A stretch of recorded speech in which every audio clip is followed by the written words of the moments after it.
All right, so we went through this idea of a Riemann sum, which is just dividing up into rectangle areas. Then we had these different ways to partition it out.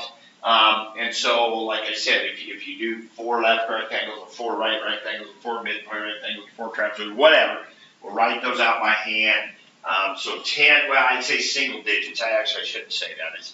If we do 10, usually 10 is kind of my cutoff, so I guess 10 is double digits. So 10 or fewer, we would write it out. And then, and then add them up for your work and so forth. But you have the calculator to be able to add, to add the things up and so forth like that. But really, and then we may say, but now check that with the fundamental theorem. So we talked about a problem like this, so you could do the fundamental theorem and do that, but you could also split that up into 10 right rectangles. We're going to do that problem here today.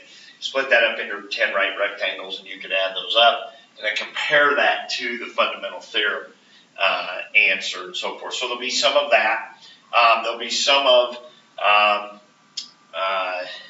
just discussing the way, this all works, like this, for example. Why is this the depth? Why is this area? What does this mean? The definition of definition. That's what we worked through. That's kind of what your homework was like, the various steps.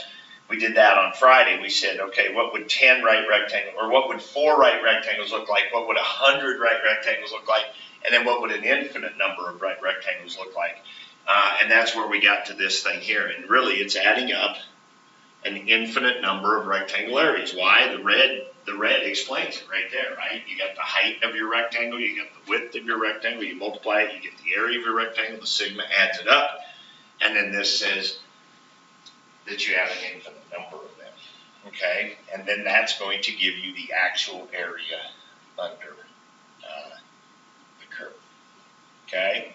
So, homework questions on the packet. Which ones did you want to? Did you have questions? Yes. Which one? 15 and 17.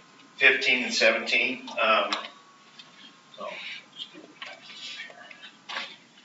Okay, so on 15. Now, the thing about 15 and 17 is they only gave you the first term and then the last term, so it's hard to see the pattern. So you have to guess a little bit. So like on 15, the top number is 2, and then here at the end it's 2n. Well, what would be the next term? Would be what? What would be up here? 4, don't you think? And then 6, and then 8, and then, right, 2n. And then what about this top number here? Is it 2? But the next one would be 4. And then what about this one? It stays at 2, because you can tell here on the last one. So you had to guess a little bit. So your sigma, isn't your sigma just going to have this exact same thing, except it's going to be 2I over, and this is going to stay an n. It's n in the first term, it's n in the last term. So that's going to be n, and then minus 2I over n. This is cubed. And then 2 over n, that's going to stay 2 over n, and then I is going to go from 1 to n, because the last one, it's 2 times n. So it's going to be 2 times 1, 2 times 2, 2 times 3, 2 times 4, 2 times 5, and then 2 times n. So it's kind of a weird one because it's got these n's on the bottom, and then it's got the n up here. And then the same thing is true on 17.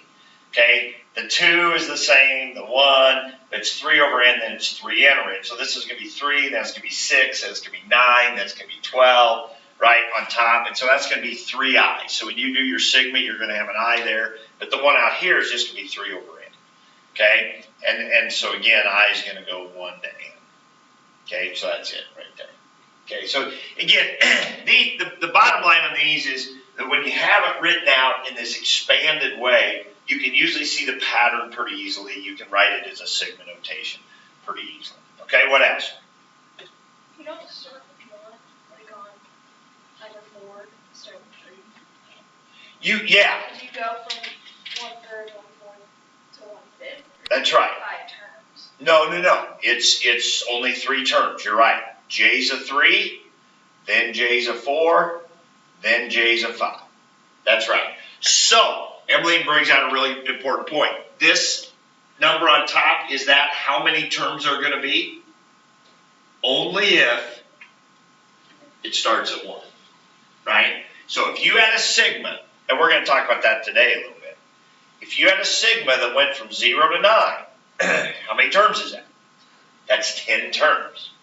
That's 10 terms. Okay? Yes, exactly. So this number on top is the number of terms only when this number down here starts at 1. Okay? All right. So for the most part, we're not going to have to do this too much. We're going to do the summation formulas a little bit. Like on the quiz, you're probably going to have to do this bottom section here. So like when you get one like number 23 here, the 1 over n cubed just stays out there. So that's just like a constant. So don't worry about that.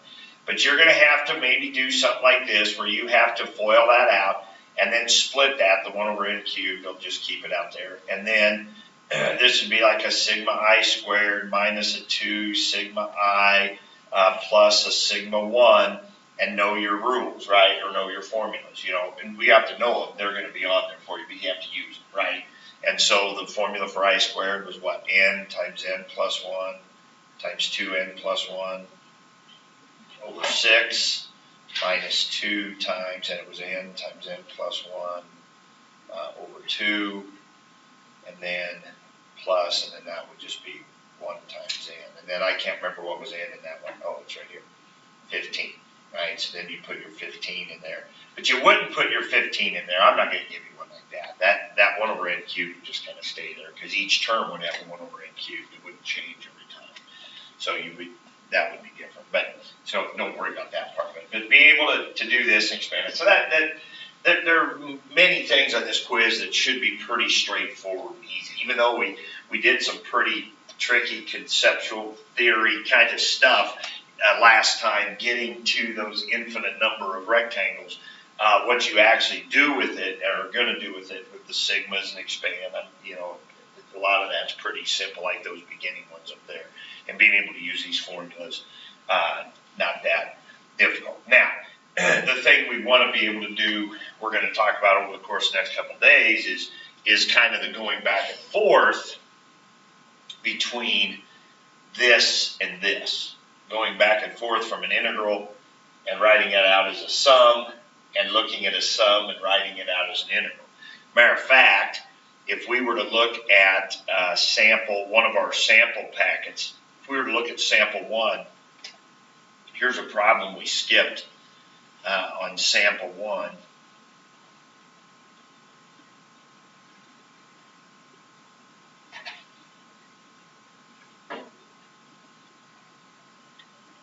And you see how that would be related to what we're talking about right now? See, it gives you this drawn out sum, and then we have to figure out which of these integrals does that represent, right?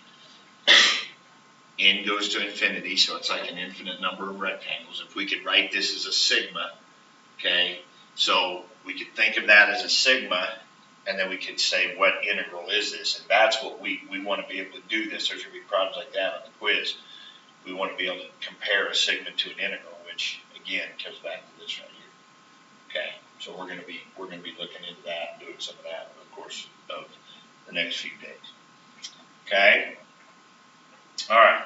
So if there aren't any more questions on the homework, let's dive right into it. So first thing I want to do then is let's go back to your book. So open up your book to page, and you can just put this right in your homework there if you want, or your notes, doesn't matter. But going back to page 355. So I want to spend a little time today talking about tables, because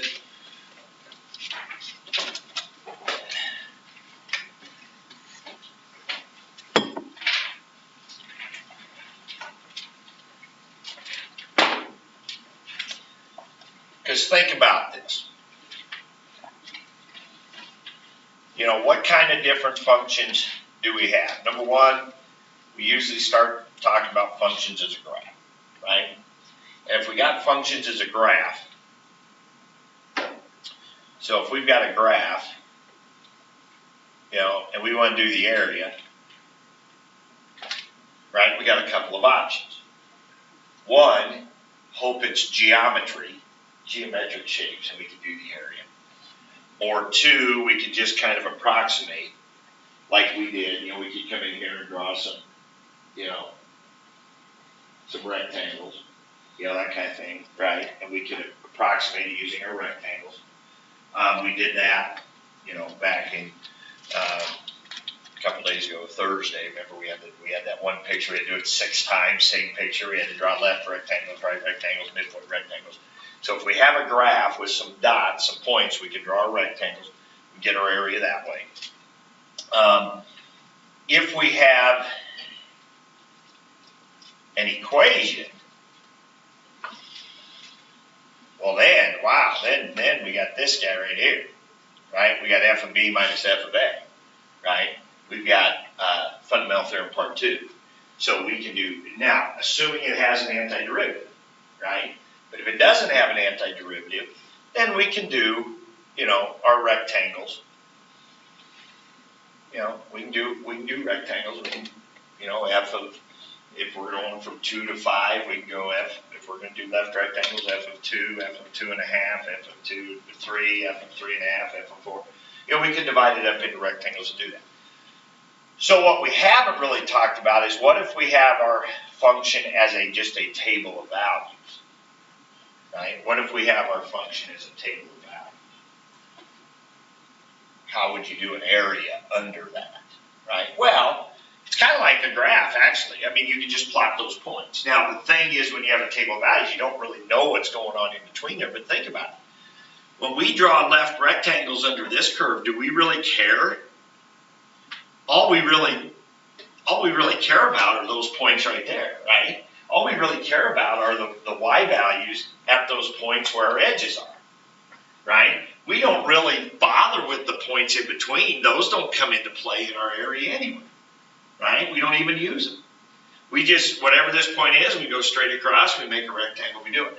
So that's really the same thing when we have a table of values. So if we look at problems 25 through 28, let's do that right now. Okay, so it says f is a continuous function with the values shown in the following table. So it's a continuous function, so we know there are points in between there, but we don't really know where it goes in between there. So I can plot this, I can draw a graph and plot these points, but there's no need to, right? I can draw a graph and plot these points, and if it would help you to see those points, but just understand all it would be a series of points, and we don't really know. We could draw a smooth curve between the points and assume that's what the curve does, but it doesn't matter. Just like I said here, it doesn't matter what those points are in between when we're just going to do rectangles or trapezoids. All we need are the points. So when we have a table, that's all we need. So really it comes back to this right here. It just comes back to knowing this right here. Okay? So the first one they want us to do is do a left sum of the integral from 2 to 5. So 2 to 5 of this area under this function, and it wants us to do how many? 3. So it wants us to do an L3. Okay, so now what I usually do on something like that is I think of a graph where I'm going to go 2 to 5 like that, but I'm not going to actually plot those points, but 2 to 5. So what's the first thing you need to do? Button spaces. How wide? What's the width? 5 minus 2 divided by 3, right? However many you're doing, which is going to be 1. Oh, that's easy. So that's going to be 3, 4, 5. So what's my first left edge? 2. So I need f of 2 times 1 plus f of 3 times 1 plus f of 4 times 1. And there they are in the table. So what's f of 2? 0.21 plus 0.28 plus 0.36. Now, if I need to draw that, I could draw it. This would be the 0.2 and 0.21, and then 3 would be 0.28, and 4 would be 0.36. And what I've got is a left, and then a left, and then a left, right? But I don't need that. I don't need that picture. I don't need to plot those, but that's what this is giving me, right? This is giving me the height times the width. Height times the width. Height times the width. So all I do is I add those up. 0.49, 0.85. Is that what that would be? That would be my L3 approximation. 26. Use a trapezoid with 3 subintervals. What would T3 look like? Well, what do you do with a trapezoid? Well, again, we got to get our width, which would be 1. So what would a trapezoid look like? It'd be this point, and you would connect, right? So it'd be 1/2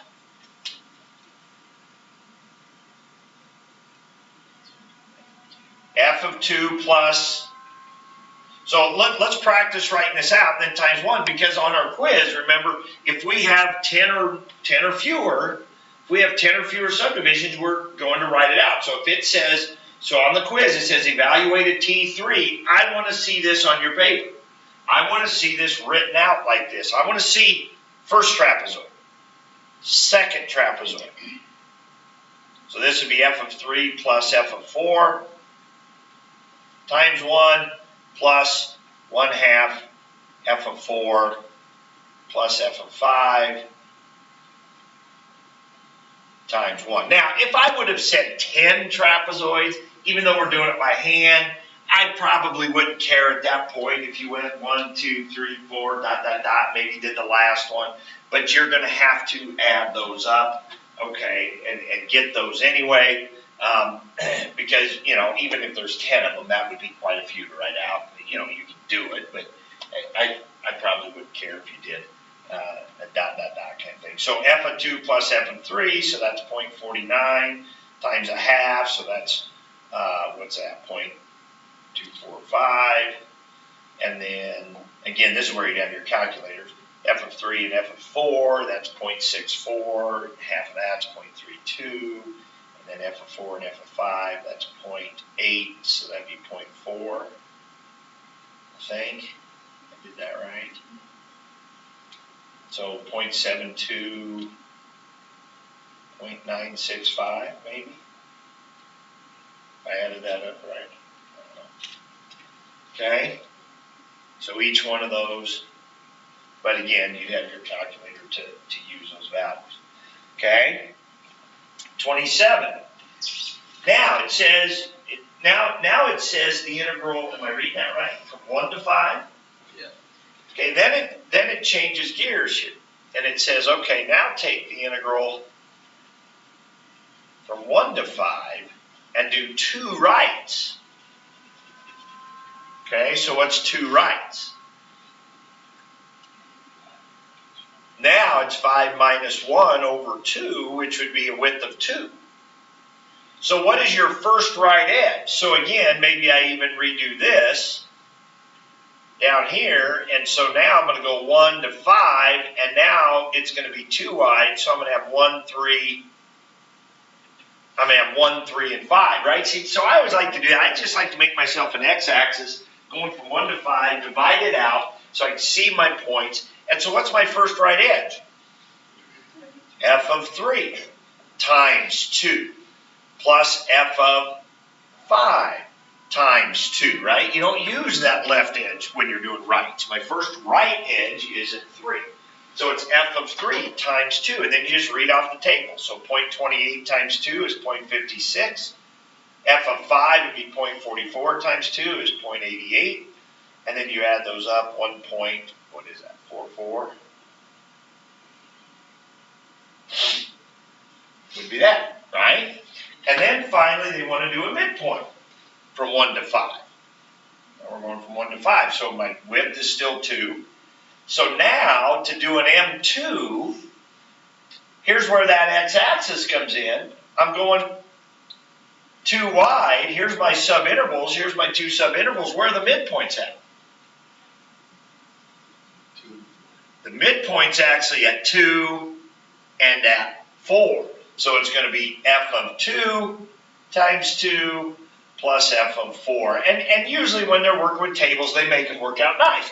There's no way you could do an M5 here, right? if you were going to do an M5 here, from one, let's say we were going to go from 1 to 6. Let's say we were going to do the integral from 1 to 6, right? And you wanted to do an M5. Well, that would be 6 minus 1 divided by 5, so the width would be 1. So you'd have 1, 2, 3, 4, 5, 6. What would be wrong with it? You don't have any values in between there, right? So they're always, whenever they give you table values, they're always going to do that so that there are values there for you to use, okay? Because you just don't know what's in between. Okay, so f of 2, so 0.21 times 2 is 0.42, and 0.36 times 2 is 0.72, and so 1.14 maybe. That, I think, adds up. Okay, does that make sense? So, table values should be really easy from that standpoint, okay, as far as doing these Riemann sums. And what you'd be finding is the area under this curve right here. Okay, now, let's go to that packet that I gave you from 2016. And let's take a look at this problem. Very common for them. It seems like one of the 6 problems almost every year, not every year, but almost every year, especially recently, especially probably the last 4 or 5 years, they have had a problem where they give you the function as a table. Okay, one of the 6 problems. Okay, so water is being pumped in a tank at a rate modeled by W equals 2,000, and if I was writing this, I would write it 2,000 e to the negative 1/20th t squared. I would rewrite that, okay, just to me that's less confusing. Liters per hour for t equals 0 to 8. Liters per hour, so that's W. Water is going into that tank at that rate. Water is removed from the tank at a rate modeled by R, which is this table up here. R is differentiable and decreasing, so that's nice because we know that now these values which are going down, we know even in between there they're going down. And it's differentiable, so there is an R prime that exists everywhere, so it's nice and smooth. So it's decreasing and it's smooth. Maybe it's kind of came down, whatever. It's decreasing, smooth, nothing weird going on, so that's good. Selected values of R are shown in the table above. At t equals 0, there are 50,000 liters of water in the tank. All right, estimate R prime of 2. What would you do? This is question 1 in last year's free response.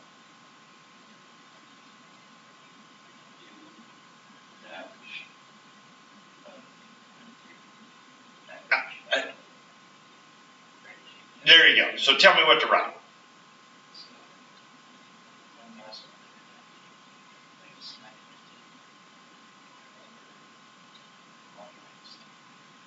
Simple. Easy. Slope between 2 points. This is R. You want the slope at 2, so you pick points on either side. You want the slope at 2, you just subtract them, right? Easy, easy, easy. Right? Don't make it hard. It's easy. Okay? So, what is that? 240, and this is a, what's it say, calculator problem? Yeah. Okay. Yeah, you could put it up here. I'm squeezing it in up here. It might make more sense for you guys to put it down where you got, you know, I'm giving you some space here to work. Okay? So what is that? 240 divided by negative 2. So negative 120 what?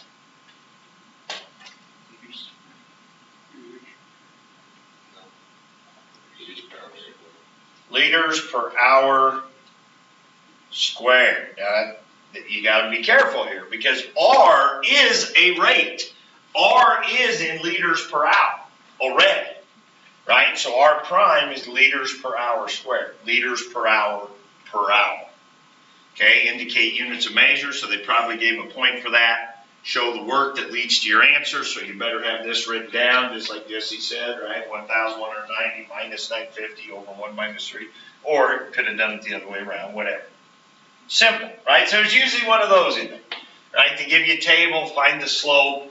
slope between 2 points. I mean, it should be gimme. It should be like free, almost free points right there. All right. Aha, look at this. Look at B. Use a left Riemann sum with 4 subintervals indicated by the table to estimate, so we're going to do an L4, to estimate the total amount of water removed from the tank during the 8 hours. Is this an overestimate or an underestimate of the total amount of water removed? Give a reason for your answer. Okay? So first let's talk about what they want us. The total amount of water removed during the 8 hours. So think about this. If we're doing a Riemann sum, you're talking about an integral. You're talking about an area. We're doing the area under R. Now this is liters per hour. So what's going to happen when we do the integral of that? We're going to have liters. Total, right? But it's net amount of liters. Think about this. If we do it from 0 to 8, then that, I don't know what the hard part about that being capital R is what do you use for the antiderivative of capital R? Great big R, right? But but remember what that's going to be. We talked about this. That's net amount of change, right? That's net amount of change. So this would be the amount removed from the tank after 8 hours minus 0 hours. But that would be, right? But that would be, this says at time 0 there's this much in the tank.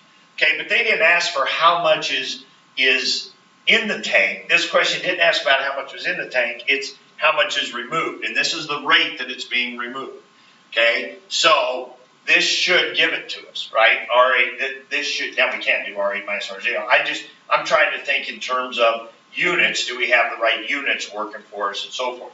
And sure enough, this should be the amount that was removed, the net amount of change, and this is what's coming out of the tank, okay? All right, so just so we understand that this is giving us what we want, so now we do an L4. Well, what do you got? You got 8 minus 0 divided by 4. So the width should be, oh, wait a minute. Wait a minute. Is the width 2 here? Oh, so on 25 through 28, on that section we did, the table went 1, 2, 3, 4, 5, 6, right? Nice equal widths. What do you got here? Are they equal widths? Remember we said 99% of the time Riemann sums would be equal widths? Now this is at 1% of the time. Okay? So, but here's a nice thing.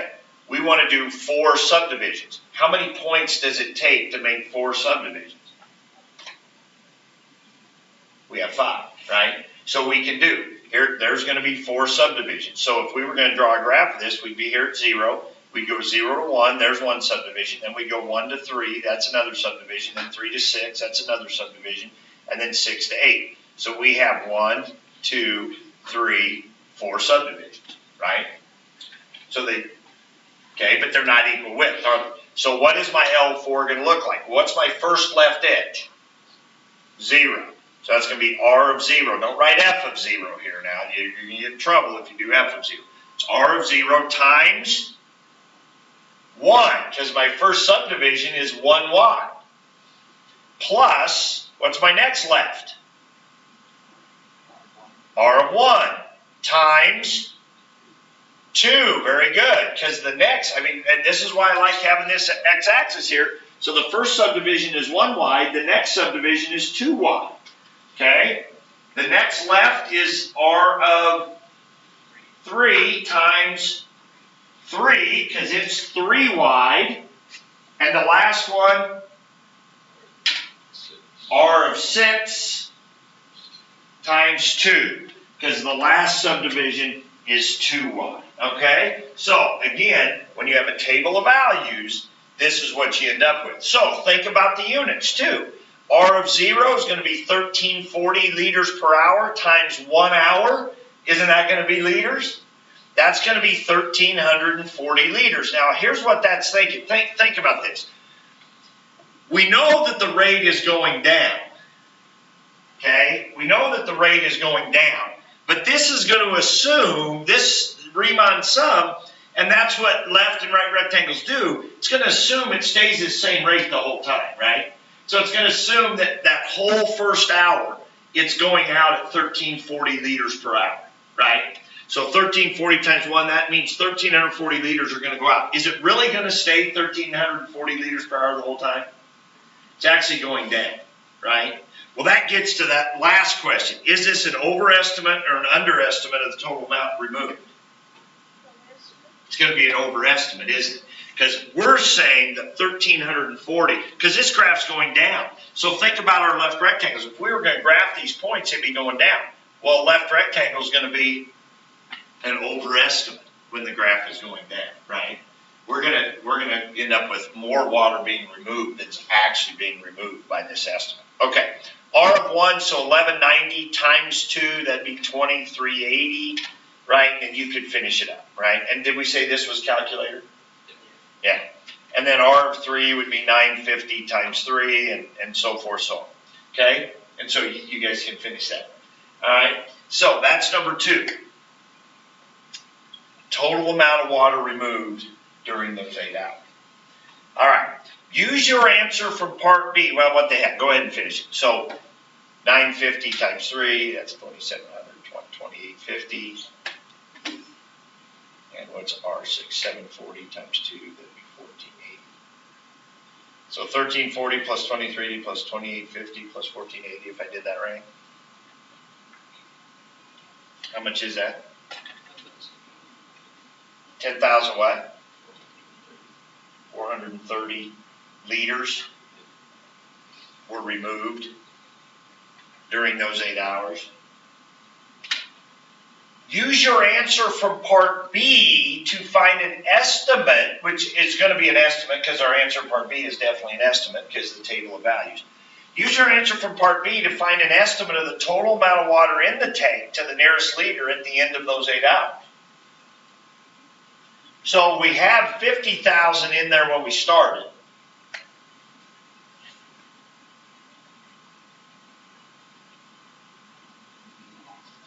We lost 10,430. So subtract those. 39,570. Is that your answer? No. Read the problem again up at the very beginning.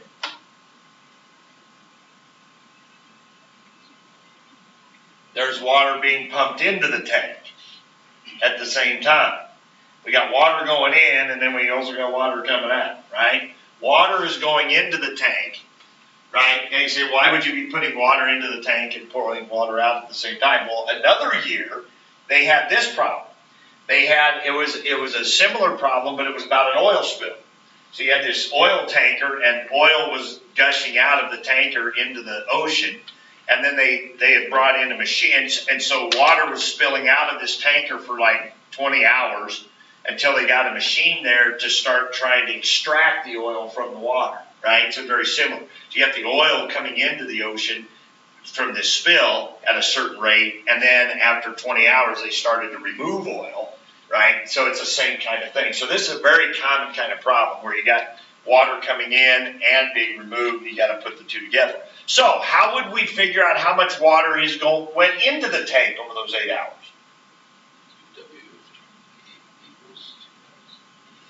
Say that again. W8 plus 39,570. No. Because W is in liters per hour, not liters.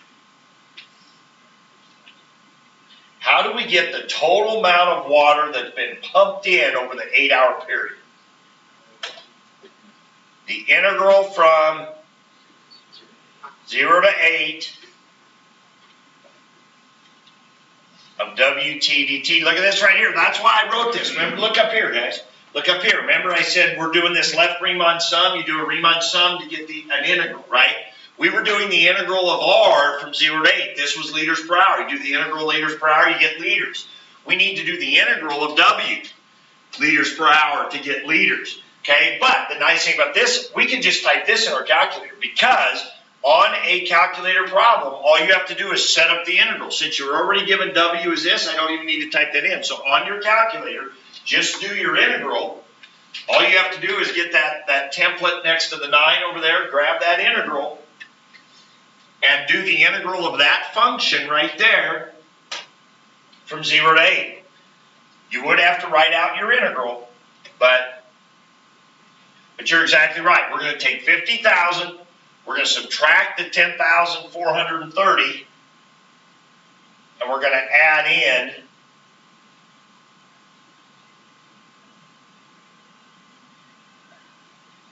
this integral, because this will be the net amount that was added.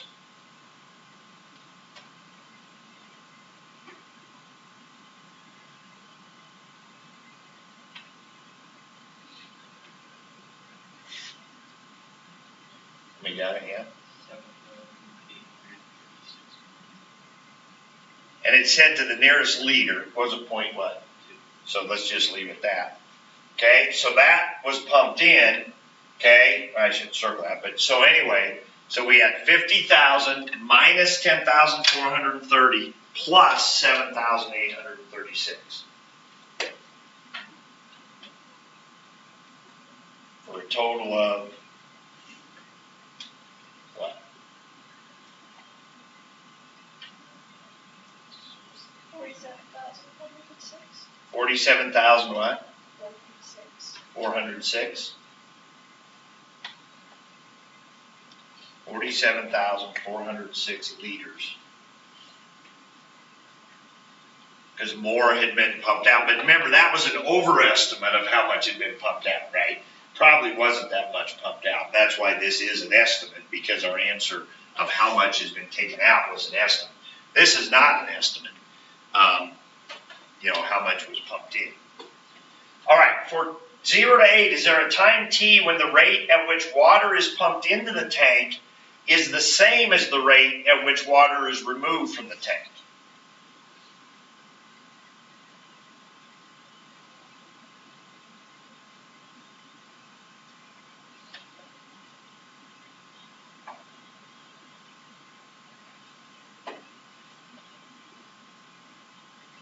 Now remember, this was differentiable and decreasing.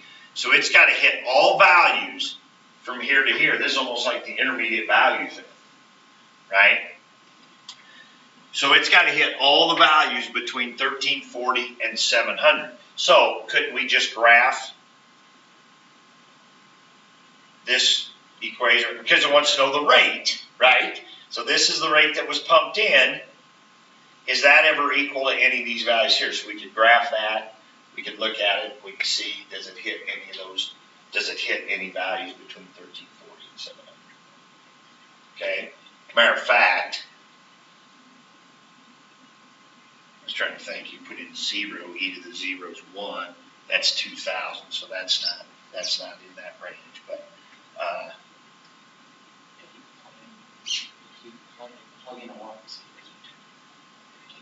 yeah, plug in a 1, plug in a 2, plug in a, you can do that too, right? You can just plug in a 0, you get 2,000. You could plug in an 8. Actually, plug in an 8 to that real quick. Let's just see what we get.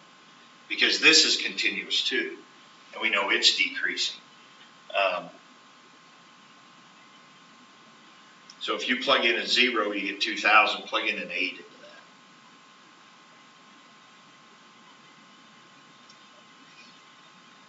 Now remember, that'd be negative. How much?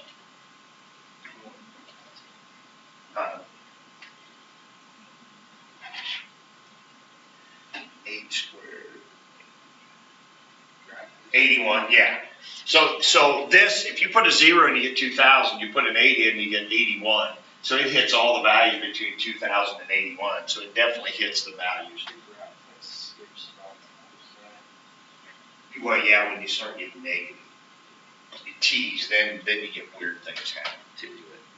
But okay, so yes. All right. So anyway, that's enough on that. If you plug in one, yeah.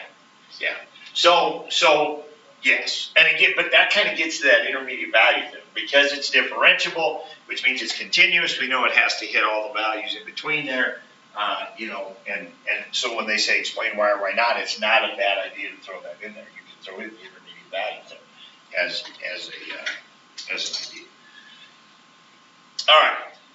So I'll put, I don't have them, the answers, and how they scored it and everything, but I just want you to see that problem. So that's kind of the stuff we've been talking about. We've talked about how the antiderivative can mean area, but it also, or the integral can mean area, but it can mean antiderivative. Liters per hour, you do the integral of that, it's going to give you liters, and we can do these kind of things here. And a lot of times with table of values, that's where we have to do these Riemann sums. We have to do that approximation to do this area, which again, we don't even have to think of as area, but we want to get liters. Well, we need liters per hour times hours, and that's what we do. That's an f of x times delta x, f of x times delta x. In this case, r of t times delta t, the width, right? And it's liters per hour times hours. All right, so moving on.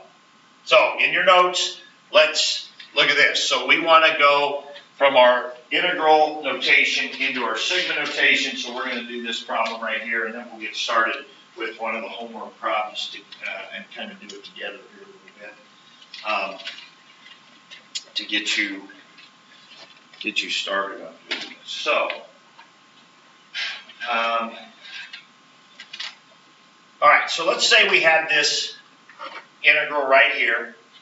We don't know the antiderivative of ln x. We can do it. You can do it with integration by parts, actually. But let's just we don't know what that is right now. We don't know what that integral will be. So we want to do 10. We want to do 10 right rectangles. Okay. So let's set it up. So what information do I need here? Need the width. So 5 minus 2 divided by 10 is 3/10. Now, if you like decimals better, you'd rather work with decimals, I don't care. You want to go 0.3 instead of 3/10, that's fine. Now, I think fractions are nice because it's kind of like on the packet. I think they're easy to see the pattern sometimes compared to decimals, but maybe not. Whatever. It's up to you. Okay? So, again, I would start with kind of an x-axis here. I got 2, I got 5. So what's one width over from 2 going to be? 2 3/10. So yeah, 23/10, I like that. 2 3/10, I like that. 2.3, I like that. It's up to you. If you want to do 23/10, then I would probably call the 2 20/10, and I would call the 5 50/10, right? And then the next one would be what? 26/10. So you have a choice. Now you could go 2, you could go 2 3/10, you could go 2 6/10, and then the last one would be 2 30/10, right? Because that'd be 2 plus 3, which would be 5. Or you could go 2, you could go 2.3, you could go 2.6, and of course the last one would just be 5. So I don't care. I don't care what you do there. Okay, now how do you write 2.3 with i's, right? You're probably going to have to go 2 plus 0.3i, you know, that kind of thing, right? Which you would have to do with a mixed number here as well. So it doesn't matter which of those you do, okay? Now, what's my first right edge? And I always like to use F notation first, so I'm going to call this F of x here, okay? So my first right is 23/10, right?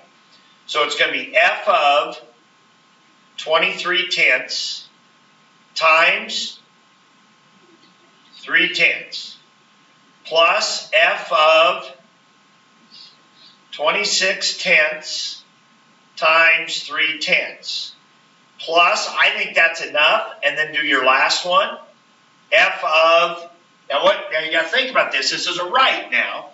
What's your last right? 50/10. Now, what if this was a left? What was your last left?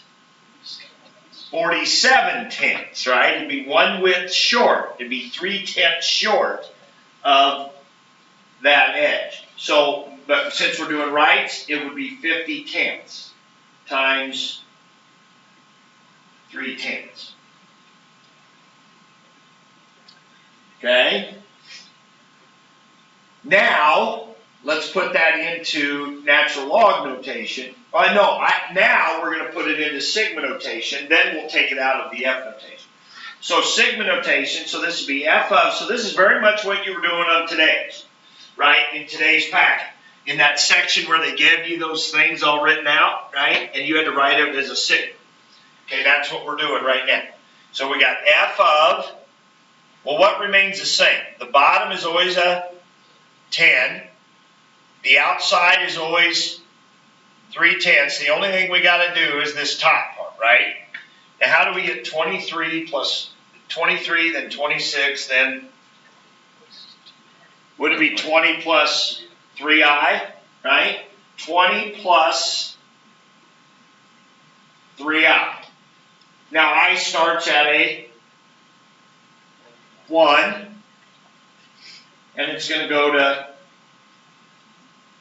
10, right? Notice we don't pay any attention to this 2 and 5. The only reason we used the 2 and the 5 was to get our width, was 3 tenths.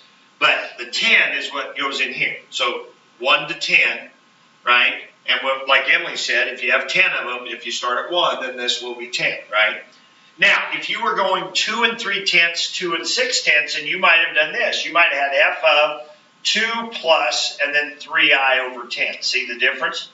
So you'd have 2 plus 3 tenths, 2 plus 6 tenths, 2 plus 9 tenths, right?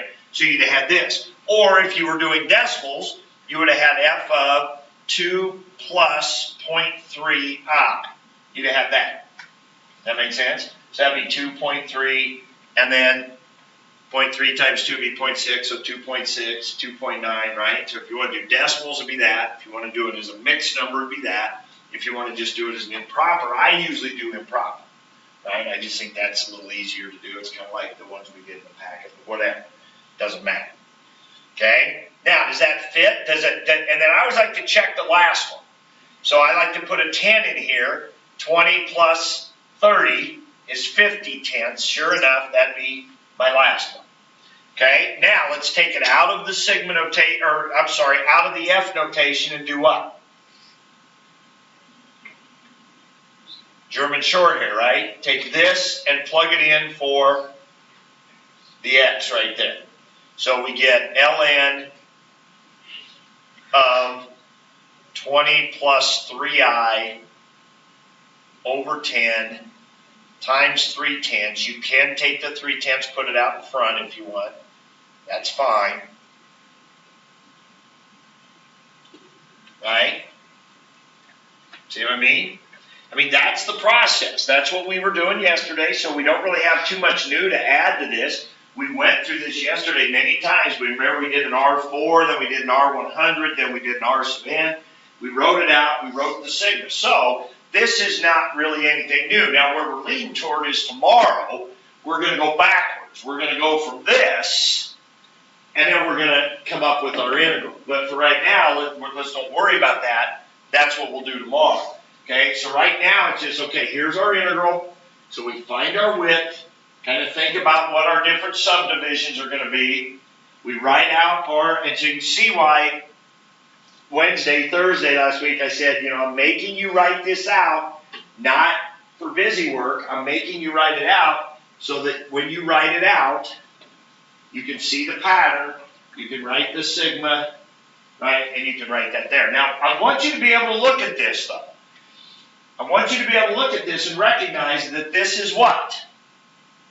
What does this represent? The area of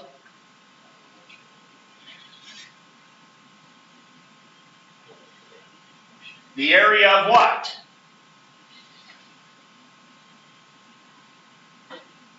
Ten right rectangles, right? I want you to look at this and recognize that this is the area of 10 right rectangles. Why? Because this is the height of each rectangle. This is the width of each rectangle. Height times width is area. The sigma does what? Adds them up, and there's 10 of them. So I want you to look at this and say that is 10 right rectangles. Now, is this equal to this? Are you supposed to know it's right? Well, okay, we're going to get to that.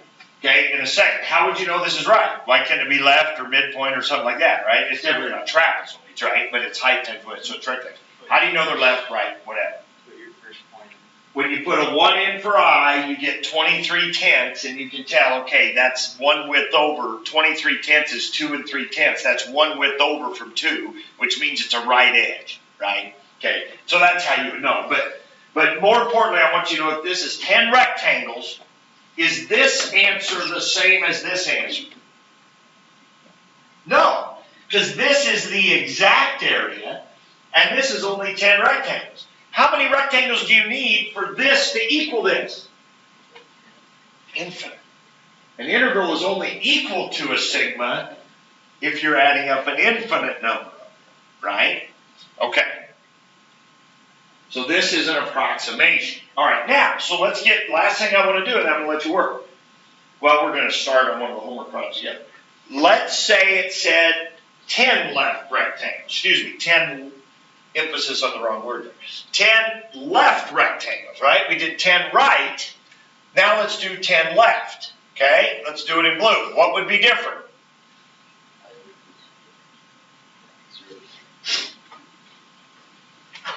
Shh.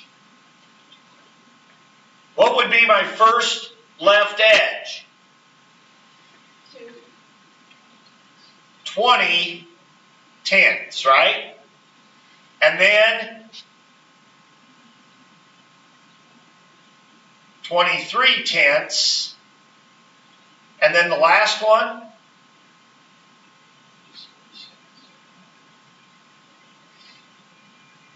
So now when I go to do my sigma, I'd say, well, how do I get 20, and then 23, and then 26? Well, I want to do 20 plus 3i, right? I want to add on 3 each time. But I have to start where?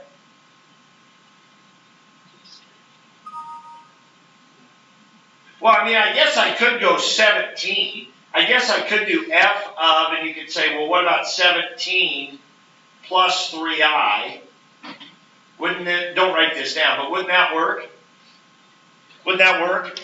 And then I could start I at a 1 and go to 10, right? Think about it. So 17 plus 1, 17 plus 3, that would make 20, right? And then 17 plus 6, that'd make 23, right? And then if i's a 10, I'd have 17 plus 30, that'd be 47, right? So that would work. That would work. Okay? But we'll say what you said. I equals 0. Good enough. How about do exactly the same thing we did for the rights,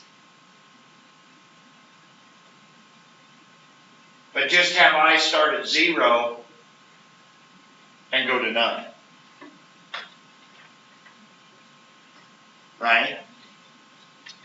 Little trick, little tip. So, and Emily, you reminded me of it when you said, how do you know they're lefts and rights? From here on out, almost every time we see a sigma, if it looks like it's rectangles, right? If it looks like it's rectangles, if it's 0 to 9, those are lefts. If it's 1 to 10, those are rights. Because this will work every time. If you do a right rectangle sigma and you want the left, just write exactly the same thing, and instead of 1 to 10, make it 0 to 9. What if it was 100? Instead of 1 to 100, it would be 0 to 99. If it was 5, instead of 1 to 5, it'd be 0 to 4. It works every time. Why is that? Because instead of your rights starting here and going all the way to there, your lefts just are over 1 to the left, and then they go to there. So you just let I be 1 less, and it gives you the lefts. It's automatic. Now, what about midpoints? What about midpoints? Let's think about this.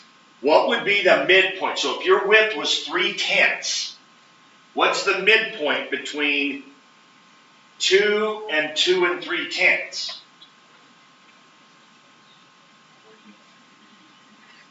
It would be 2, watching the video, let's see.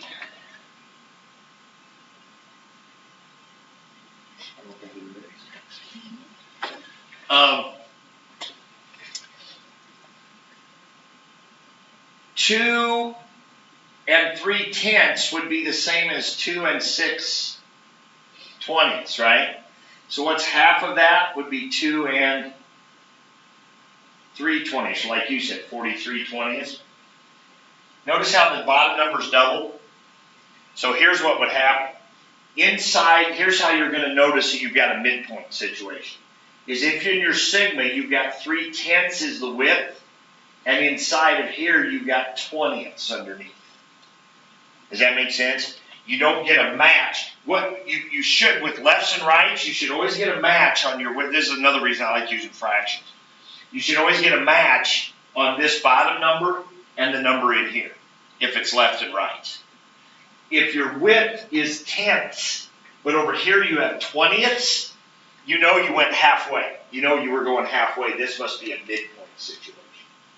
So now that's a little bit for tomorrow, right? Because tomorrow we'll start with sigmas and try to figure out the integral.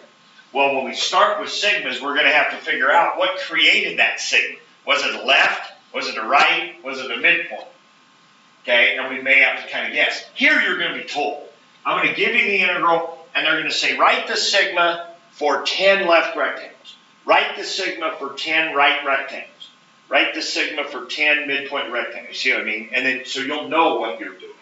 And you'll go from there. Okay, so here's our homework. We're going to start together on number 13 here. These first ones are just easy sigma. This first line up here is just some easy sigma stuff.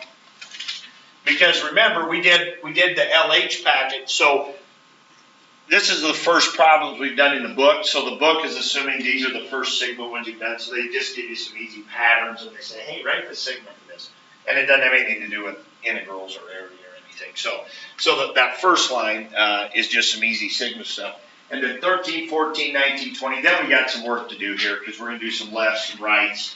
And there's multiple parts. There's like part A, B, and C, whatever. But once you've done one, they have you do 5 rights. Then they have you do 10 rights. Then they have you do 20 rights. Well, once you've divided one, then when you change your width, the other comes pretty fast, pretty easily. Okay? All right, so you got that. So let's start with number, yeah.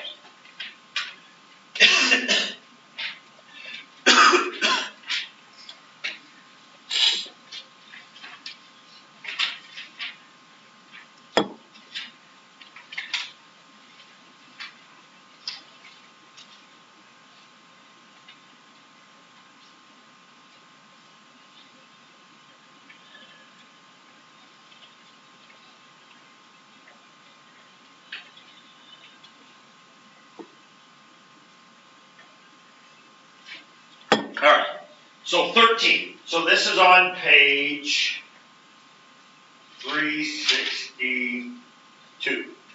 Okay, so on 362, it says use sigma notation to express the right sum approximation to the integral 0 to 10 x squared with 10 subintervals. So for part A, okay, so it's the integral from 0 to 10, x squared dx, that's going to be our f of x right there. And for part A, we want to do, and these are all what? These are all rights. So we're going to do R10. Okay? We're going to do R10. So where do we start?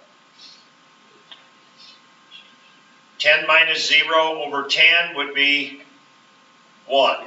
So my subdivision 0 to 10, that's going to be easy. That's going to be 1, 2, 3, 1, 2, da da da da da. Okay? So it's going to be f of 1 times 1 plus f of 2 times 1 plus dot, dot, dot, f of 10 times 1. Right? And what did it say? It says use it to express it, use sigma to express it. So we have to actually find the answer. So sigma I equals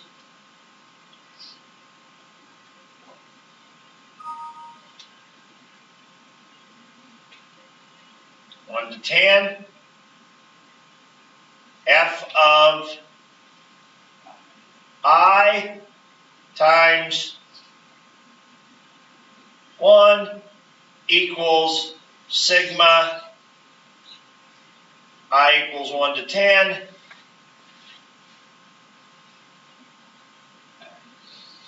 No.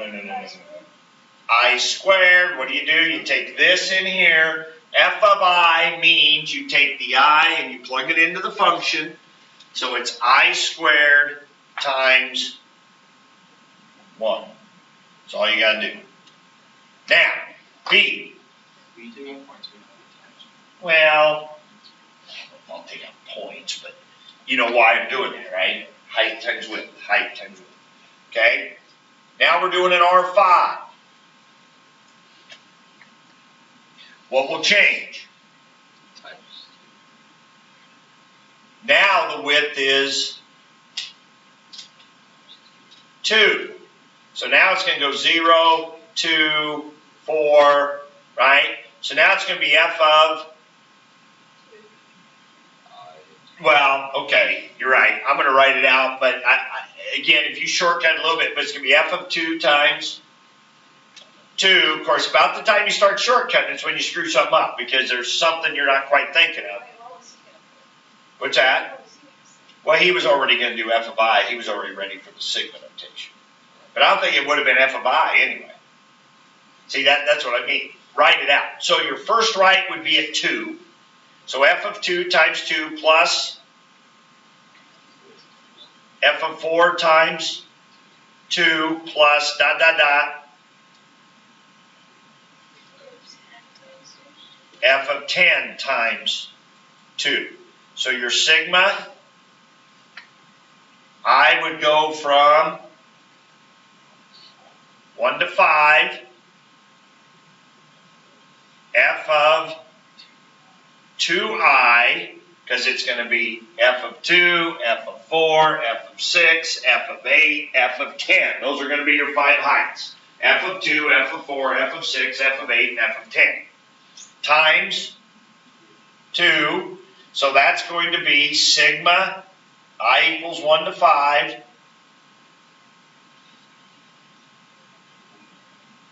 Yeah, you could go ahead and do it, but it would just be 2i squared, right? But which would be 2i quantity squared, which would be 4i squared if you wanted to. If we were actually working it out, you would. Times 2, right? So it'd actually be 8i squared. But I'd rather leave it like this, because to me that says function height times function width. Just going to leave it there like that.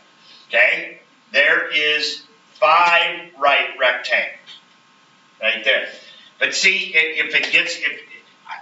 again, I just think, don't get in too big a hurry. Don't try to shortcut. Think of what your widths are. Think of your subintervals. Think about each right rectangle. Write it out. Get the sigma. Okay, C. Now we're going to do 20. R20. Well, what do we got now?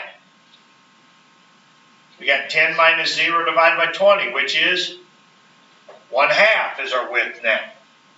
So now I'm going to start using some color here to get in here. So what's my first width? I'm going to make a whole new. So I'm going to start here at 0, then it's going to be 1/2, then it's going to be 2 halves, and it's going to be 3 halves all the way to 20 halves, right? So what's my first right? F of 1/2 times 1/2 plus, now it's kind of coincidence because your 1 and 1 match here, your 2 and 2 match here, your 1/2 and 1/2 match here. Why is that? We're doing rights and we're starting at 0, right? What made the last problem a little more interesting was it was going from 2 to 5, right? And so we had that 26/10. So that's how come we had the 20 plus 3i, in there, because we were starting at 2 and not at 0. So you do have to keep that in mind. When you start at 0, they're a little more simplistic. Okay, what's the next one? F of 2 halves times a half plus F of 3 halves times a half plus ... I did a third one there just to see it. And then the last right is 20 halves times a half. Okay, so the sigma I equals 1 to 20 now, right? 1 to 20, right?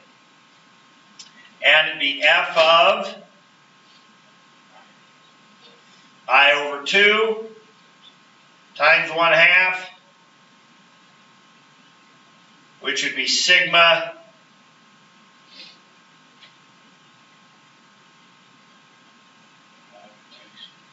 I over 2 squared times a half, right? And then the last one was for 50 subdivisions. Well, now your width would be, right, 10 over 50 would be 1/5.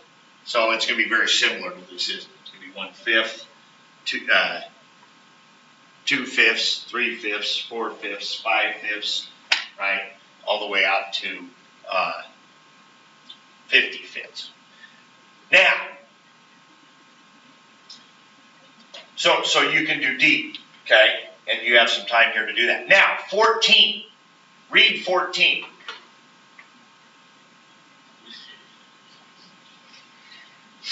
I would just change it from 0 to 1 to 0 and then 10. Whoa. Yeah, right. So, I'm okay on 14 if you don't go through and write all this out. What would be your answer to A on 14? 0 to 9. The sigma 0 to 9. Keep that exactly the same. Because what would you have? You'd have F of 0 times 1, F of 1 times 1, and it would end at F of 9, which would be your lefts. What would this one be?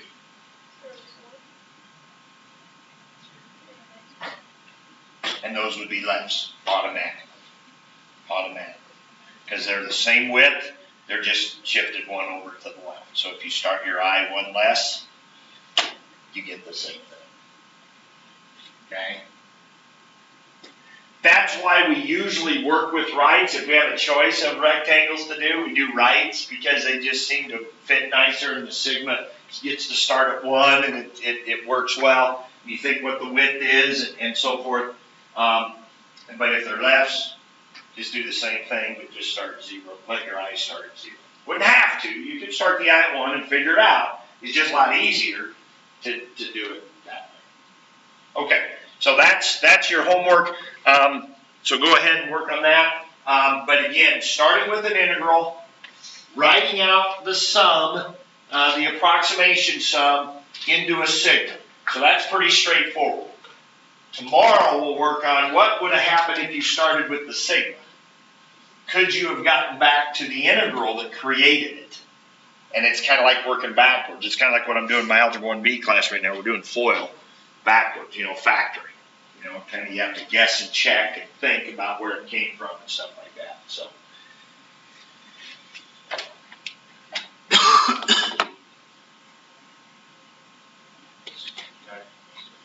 Yeah. Don't forget about Gateway tests coming in. I got practice after school, so if you want to do it after school, you got to come to the gym. I'll be in You guys get a gym? I'm here in the morning. What do you mean, do we get Oh, a gym? yeah, you still have basketball, I guess. Right, that's what I'm saying. Oh, you talking about track? Yeah. Step gyms. Like normally, once we're actually into track practice, I think the girls will warm up in the main gym. I think boys will be in the auxiliary gym. But if soccer's coming in, whatever, we share and we move around, Is this whatever. big soccer inside to Benco even can? Well, I think they're outside. I think they're going to go outside. I thought you guys UNK. did They're going outside at UNK on the side, on the field. But yeah, so for these next 2 weeks with us practicing this week and the boys, hopefully if they win, whatever, keep practicing for 2 weeks and then we'll be sharing gyms. Yeah, the basketball teams will definitely get priority over Yeah. using the gym. Yeah.